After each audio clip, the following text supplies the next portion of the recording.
Assalamualaikum warahmatullahi wabarakatuh. Saya Ulin Cahrani, NIM 4820 1210 8097. Baiklah, di sini saya akan mempresentasikan materi tentang Cost Minimization Analysis atau CMA.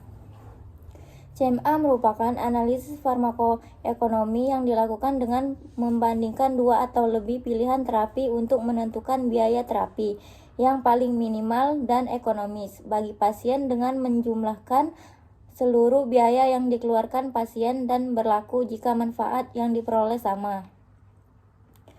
Baiklah, di sini saya menggunakan studi kasus yang berjudul Cost Minimization Analysis penggunaan antiplatelet pada pasien stroke. Baiklah, di sini masalah yaitu stroke merupakan penyebab kematian dan penyebab kecacatan di seluruh dunia.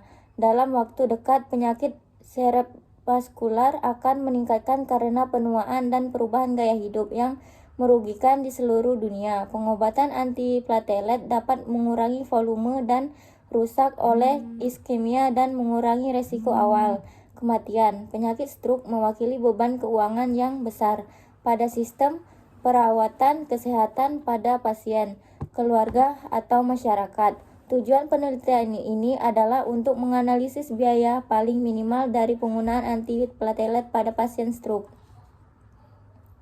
Baiklah, metode penelitian yaitu jenis penelitian ini adalah observasional deskriptif dengan pengambilan data dari rekam medis pada pasien Juli 2017 sampai Juni 2018. Kriteria inkulasi pada penelitian ini adalah pasien stroke iskemik yang menggunakan terapi antiplatelet aspilate, clopidogrel, dan kombinasi keduanya.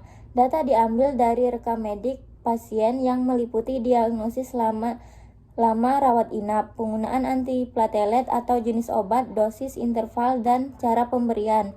Jenis hasil terapi. Penghitungan CMA dilakukan dengan cara menghitung biaya total dan dari hasil masing-masing komponen dari biaya yang meliputi fixed cost yaitu biaya rawat inap dan biaya administrasi. Sedangkan komponen biaya yang termasuk variable cost yaitu biaya obat antiplatelet, biaya penunjangan terapi, dan biaya tindakan. Dengan menggunakan perspektif biaya dari jumlah sakit tempat penelitian dilaksanakan. Masing-masing komponen biaya dihitung dengan didapat total biaya rata-rata per pasien. Hasil perhitungan kemudian dianalisis menggunakan SPSS 21 dengan t-test analisis. Hasil dan pembahasan. Proporsi terbanyak penyakit stroke terjadi pada perempuan. Perempuan yang terkena stroke lebih banyak terjadi pada usia produktif dan menopause. Pada kondisi ini terjadi perubahan pada sistem kardiovaskular sehingga nampak fenomena berupa penyakit arteri koroner yang merupakan penyebab dari terjadinya stroke iskemik. Pada perempuan, stroke cenderung memiliki kecacatan yang lebih parah dibandingkan dengan laki-laki. Peningkatan trigliserida dan kolesterol merupakan salah satu faktor yang berhubungan dengan stroke pada perempuan. Analisis biayanya yaitu rata-rata biaya pengobatan per pasien kelompok clopidogrel lebih mahal dibandingkan aspirin. Rata-rata biaya penggunaan clopidogrel yaitu 2.618.655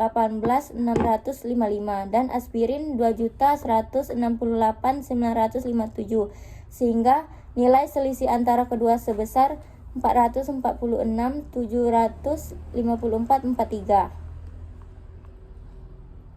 Analisis biaya adalah adanya perbedaan signifikasi antara biaya antiplatelet, clopidogrel, dan aspirin dikarenakan harga clopidogrel jauh lebih mahal dibandingkan dengan aspirin. Tetapi untuk biaya penunjangan, tindakan, dan administrasi juga biaya rawat inap tidak dapat diperbedakan yang disignifikasi antara clopidogrel dan aspirin.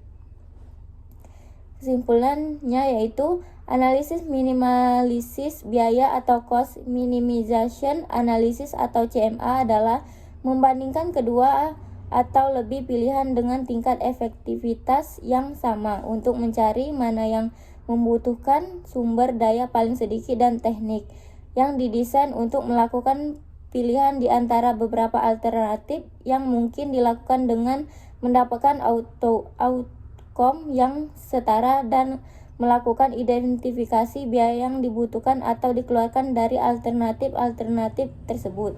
Pasien dengan aspirin memiliki rata-rata total biaya antiplatelet yang lebih kecil, yaitu 2.168.957 dibandingkan dengan clopidogrel, yaitu 2.618.655 rupiah, dan aspirin dengan biaya paling minimal dibandingkan clopidogrel sebagai antiplatelet pada pasien stroke. Baiklah, sekian presentasi dari saya. Wassalamualaikum warahmatullahi wabarakatuh.